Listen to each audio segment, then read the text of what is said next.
Welcome to our channel. Today we how to download and configure Ghostery for tracker blocking. Easy tutorial step by step clearly.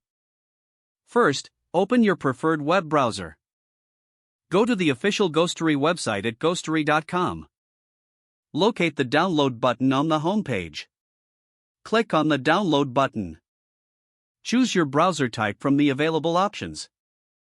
Follow the prompts to add Ghostery to your browser.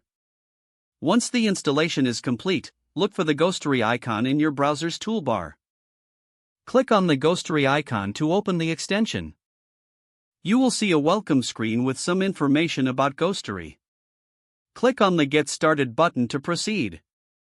Next, you will be prompted to choose your preferred tracking blocking settings. Select the level of protection that suits your browsing habits.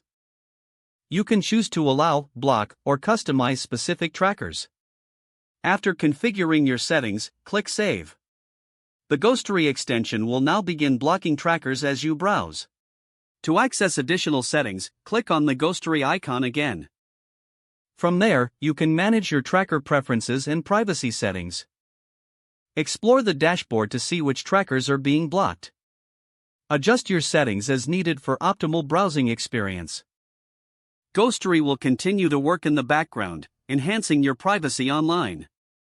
You are now ready to enjoy a more private browsing experience with Ghostery.